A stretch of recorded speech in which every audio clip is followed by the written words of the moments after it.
Flamengo joga bem, perde muitos gols, mas consegue resultado fora de casa no Brasileirão.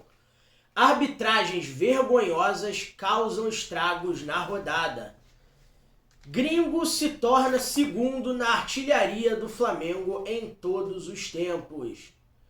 Importância dos zagueiros na maratona de jogos do Mengão. Fala galera boa, aqui é o Dieguinho Fly, esse é o canal Flamengo Novo renovado, mas a gente tá aqui, enverga mas não quebra, né pai? Vamos à luta, né? Isso aí. Então, ó, vocês são mais do que bem-vindos, dá aquela moral pra gente, se inscreve no canal, ativa o sininho das notificações pra você não perder nada, hype o vídeo, compartilha, comenta bastante e ó, espalha pra geral os vídeos da gente, porque mais do que nunca, galera, aqui ó, olha pro time, mais do que nunca preciso de vocês pra gente voltar o mais rápido possível pros 4.000 que a gente tinha e crescer ainda mais. Você que confia, que acredita no nosso trabalho, chama a galera aí, dá aquela moral pra gente, porque ontem o Flamengo venceu, galera. O Flamengo venceu, jogou bem dentro do que se esperava, dadas as condições, somou os 3 primeiros pontos. Por que os 3 primeiros pontos? Porque foi a primeira vitória do Flamengo no Campeonato Brasileiro. E já veio uma vitória fora de casa, num jogo, depois de uma viagem complicada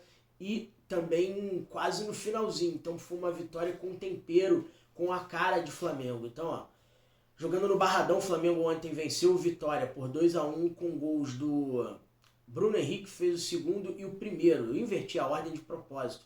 Foi o do Arrascaeta. Arrascaeta que com o gol de ontem se tornou o segundo maior artilheiro estrangeiro na história do Flamengo, com 76 gols em mais de 300 jogos.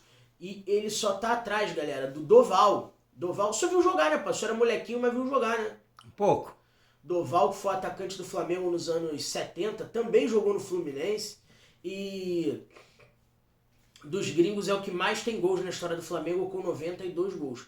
Certo é que o Arrascaeta vai passar o Doval. Se ainda nessa temporada ou não, a gente não sabe. Mas naturalmente, se não for em 2025, vai ser em 2026 para o Arrascaeta se tornar o maior artilheiro estrangeiro da história do Flamengo. E o gol de ontem, galera, cabe o destaque de que foi um golaço de bico, lembrando o Ronaldo contra a Turquia na Copa de 2002, onde eu era uma criança de 8 anos e assisti aquela partida, lembro bem. E também lembra o gol do Romário na Copa da Suécia, na Copa dos Estados Unidos, justamente contra a Suécia em 94. Foi semifinal ou foi semi, né, pai? Contra a Suécia também, aquele gol de bico. Foi na semifinal, então Romário aí, ó, e o Ronaldo, 2 grandes ídolos brasileiros, e o Arrascaeta enalteceu os dois na entrevista pós-jogo, lembrando dessas grandes histórias, e ele também tem um gol de bico para chamar de seu numa seleção, só que essa seleção veste vermelho e preto. Você prestou atenção no que ele falou, Diego? Prestei atenção sim, mas como é que ele falou? Qual ponto o senhor quer repercutir? Porque eu prestei atenção na declaração como um todo, mas eu quero saber o que o senhor está falando especificamente para a gente entender o que chamou a atenção do senhor. Que ele assiste os vídeos de jogos para na hora do jogo saber o que fazer com a bola. Isso é importante o senhor pontuar, porque falta isso aos jogadores de hoje, né, pai? A galera cresce na base, no profissional, sem olhar as referências, sem olhar os jogadores, só quer vislumbrar jogar na Europa. Isso daí é estudo de carreira, o que o Arrascaeta está fazendo, para mesmo sendo um jogador consagrado, bicampeão de Libertadores no Flamengo, com 3 Copas do Brasil, somando Flamengo e Cruzeiro, 2 Campeonatos Brasileiros, Supercopa, Recopa, participação em 2 Copas do Mundo, mas mostra ele sempre querendo mais, né? Isso é importante pra caramba. O senhor tocou bem nesse ponto por tudo aquilo que a gente vem falando. E não só falando do Arrascaeta, mas falando do Flamengo, galera, essa vitória foi muito importante por conta do resultado em si. O Flamengo viajou, somando ida e volta, do Rio a São Cristóbal, de São Cristóbal a Salvador, entenda-se, Brasil, Venezuela, Venezuela, Brasil. O Flamengo só fez um treino antes da partida contra o Vitória. E o Flamengo ficou mais de 24 horas dentro de avião, para lá e para cá. Para vocês verem como é que a logística é complicada. E isso tudo, o Flamengo não fez um bom jogo na Venezuela, fez um bom jogo considerando as situações às quais o Flamengo ficou exposto por conta do desgaste. e venceu. E venceu fora de casa um adversário complicadíssimo. Se vocês considerarem 2024 e 2025, até no Campeonato Brasileiro essa foi a estreia em 2025 do Vitória no Barradão. Mas em 2024 o Flamengo repetiu esse roteiro com um gol no finalzinho, ano passado do Carlinhos, agora do Bruno Henrique. O Flamengo já havia vencido o Vitória na mesma situação. E essa é a prova de que o raio, sim, pode cair 2 vezes no mesmo lugar. E o Flamengo consegue uma boa vitória, chega a 4 pontos no Campeonato Brasileiro, ali na disputa com o Fortaleza, com o Corinthians, com o Botafogo, com o Palmeiras e com o Internacional. Inter e Corinthians, que são os líderes do Campeonato Brasileiro, com mesma pontuação, 4, mesmo saldo de gols, 3 positivos, mesma quantidade de gols pró, 4 gols e por aí vai. A diferença está no número de cartões. Então, o campeonato está só começando, se desenrolando ainda, e o Flamengo, com certeza, dá mostra de que vai ser um sério candidato a brigar pelo título do Campeonato Brasileiro. Com o Inter, o Botafogo talvez correndo por fora, pegando vaga de Libertadores, e o Palmeiras na mesma condição. Mas eu quero saber, galera, a sua opinião sobre o jogo de ontem. Para mim, o melhor em campo, Gerson. Apesar da bola ter batido nas costas dele, foi uma falta de sorte no lance do gol do Wellington Rato. Mas Gerson jogou bem, Bruno Henrique decisivo, Arrascaeta jogou bem enquanto teve perna, seguindo o planejamento, acabou substituído no decorrer da partida. E o Juninho ontem não se ouve bem, perdeu gols na cara, botou uma bola no travessão que seria a consagração dele, seria um verdadeiro golaço. E seguimos. Agora a próxima partida é com o Central Córdoba da Argentina, jogo no Maracanã pela segunda rodada da fase de grupos da Libertadores, às 21h30 dessa quarta-feira, dia 9 de abril, galera. Mudando de assunto aqui, mas ainda falando de jogos do Flamengo, em relação a essa partida que o Flamengo fez com Vitória e os jogos anteriores contra o Deportivo Táchira e o Internacional, o Flamengo trata como muito importante ter zagueiros decisivos. Porque o Danilo, que veio para exercer essa função, infelizmente se encontra machucado ainda, e Léo Ortiz e Léo Pereira estão com uma taxa de jogabilidade muito alta e tendo desgaste. E o Flamengo pega em casa um adversário mais fraco, mas não pode ficar de guarda baixa por ser Libertadores da América. E para esse jogo, o Flamengo pode lançar ou os dois, ou apenas um deles. Mas a dupla de zaga composta por João Vitor Souza e o Cleiton, 2 zagueiros oriundos da base rubro-negra, que subiram em definitivo para a temporada 2025 e que podem apoiar o Flamengo no jogo dessa grandeza, uma partida de Libertadores da América. Eu acredito que, pensando no jogo que o Flamengo tem no próximo final de semana, que é contra o Grêmio, um dos dois, Léo Ortiz ou Pereira, não vai entrar em campo. Agora resta saber qual é. E o que vai acontecer na lateral esquerda também, visto que no jogo contra o Táchira, o Ayrton Lucas foi muito mal e o Alexandro deu outra cara ao Flamengo. O Alexandro, que ontem jogou de titular, o Wesley também voltou. E eu tô curioso para ver se ele vai puxar o Alexandro para a zaga nesse jogo e escalar o Varela na lateral esquerda, já que com o Ayrton Lucas a gente não vai conseguir contar nesse momento. Então eu queria saber de vocês, qual é a opinião de vocês para a dupla de zaga visando a partida contra o Central Córdoba, quarta-feira, pela segunda rodada da Libertadores no Maracanã. E outra coisa também que chama a atenção dos zagueiros decisivos do Flamengo, não é só defendendo que os zagueiros do Flamengo se destacam. Ontem a movimentação dos zagueiros, quando o Vitória estava entrincheirado, com seus 11 atletas atrás da linha do meio campo, apenas o Janderson, ex-Botafogo, centroavante, mais adiantado para as puxadas de contra-ataque com alguém que passava pelas meias, pelas laterais do campo, isso chamou a atenção por conta da necessidade dos zagueiros do Flamengo, na primeira linha, iniciarem a construção da jogada, principalmente o Léo Ortiz, que é praticamente um camisa 10 pela técnica, que joga no setor de defesa.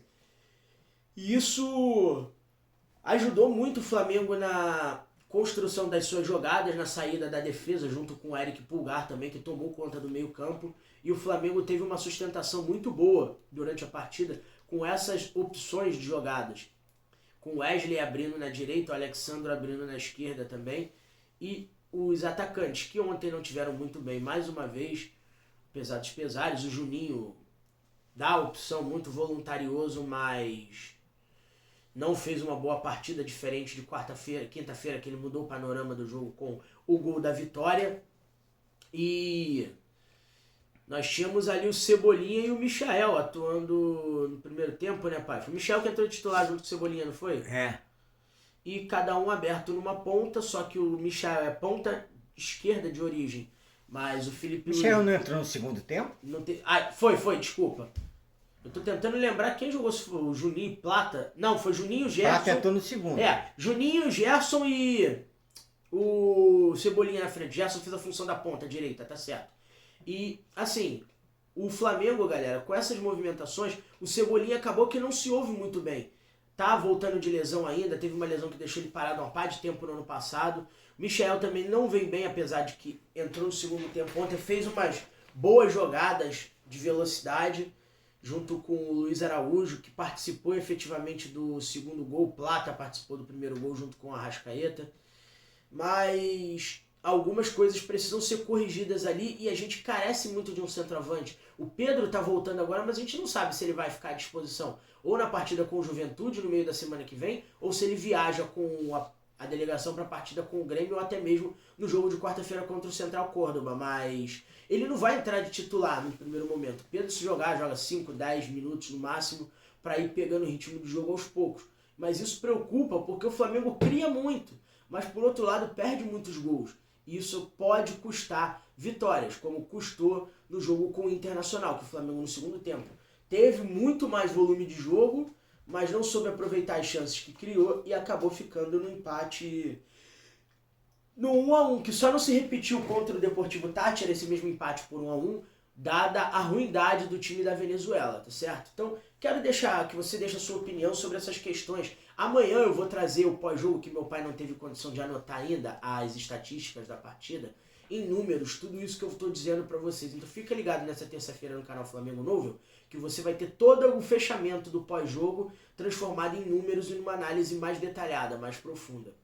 E para fechar esse vídeo, eu quero falar das vergonhas chamadas Anderson Daronco, Marcelo de Lima Henrique, Ramon Abate Abel e Bruno Arleu de Araújo. Não podia faltar, né, pai? Não. Vou explicar para vocês o que esses 4 cidadãos têm em comum. Vamos lá. A arbitragem do Campeonato Brasileiro segue sendo uma vergonha. Uma arbitragem ridícula. Ontem, quem apitou o jogo do Flamengo foi o Rafael Rodrigo Klein. Novo, relativamente novo, do Rio Grande do Sul, mas eu acho enrolado. Não sou muito fã dele, não. Já gostei em alguns momentos, mas não sou muito fã dele, não. E o que esses 4 árbitros citados anteriormente, vamos lá, o que eles aprontaram? O seu Anderson Daronco, que tem muito músculo, até tem cérebro, não vou chamar ele de sem cérebro, senão ele não estaria vivo, né, pai? É. Mas de que adianta ter cérebro? E não usa. Boa, pai. Muito boa, pai. Adorei. É por isso que a gente se complementa e você não tem que estar por trás da câmera, você tem que estar aqui do meu lado pra gente bater essa bola, cara. De que adianta ter cérebro se o Daronco não usa? Gente, ele ficou com pena do Vasco. Não tem outra explicação. Já tava 2-0. O primeiro gol anulado foi do Matheus Bidu. Teve uma falta na origem da jogada? Não vou discutir. Mas pelo amor de Deus, cara. O gol do Memphis Depay, que foi o terceiro gol do Corinthians, o segundo dele, o gol que foi anulado. O segundo gol anulado do Corinthians, galera. Ele deu impedimento do Yuri Alberto, o VAR, na boa. O Yuri Alberto não participa daquela jogada, galera. Um gol muito mal anulado do Corinthians, cara. Muito mal anulado. Muito mal anulado, não teve impedimento, a jogada foi toda limpa. Vida que segue, mas ninguém tá falando nada porque o Corinthians venceu na rodada. Certo? Acabou 3-0, 3 falhas do João Vitor, resultando num gol contra no terceiro gol do Corinthians, ex-corintiano, e é isso aí. Esse jogo foi apitado por Anderson Daronco, né? Aquele padrão de ruindade que a gente já sabe. Pulando pro domingo, Ramon Abate Abel. Já prejudicou o Flamengo em outros jogos, já passou a mão no Flamengo mesmo, na ruindade, é um árbitro fraco. Mas é FIFA, né? Padrão FIFA de ruindade. Apitou São Paulo e Atlético Mineiro. Atlético Mineiro e São Paulo. São Paulo empatou mais uma partida fora de casa. Dessa vez.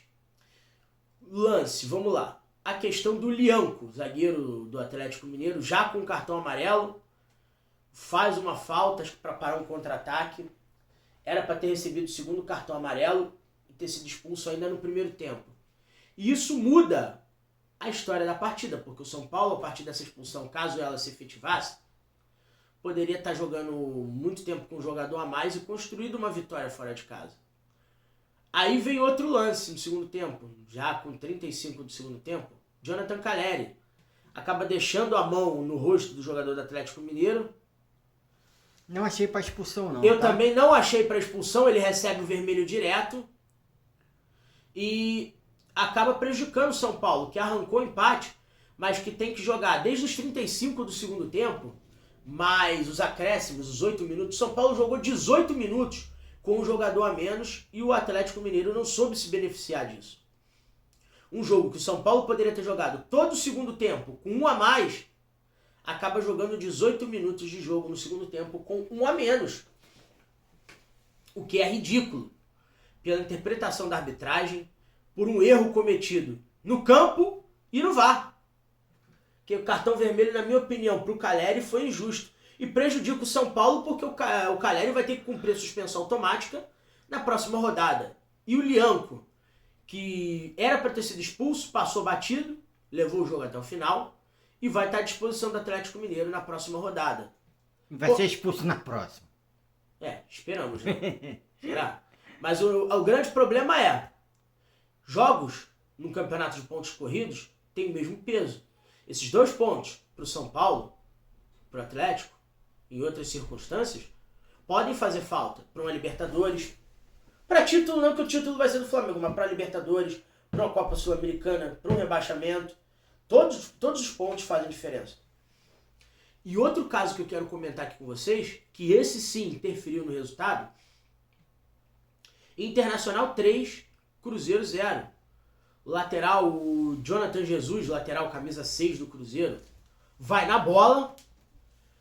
Aí Marcelo de Lima Henrique, que outrora foi da Federação do Rio de Janeiro, apita o lance, falta, cartão vermelho, mantido, e o Inter, se valendo de um jogador a mais, coloca um 3-0 sonoro dentro do Beira-Rio e prejudica o Cruzeiro, pelas mesmas circunstâncias de resultado que pode atrapalhar as pretensões do time celeste na competição e que beneficia o Inter, que é um sério candidato ao título na disputa ali com o Flamengo.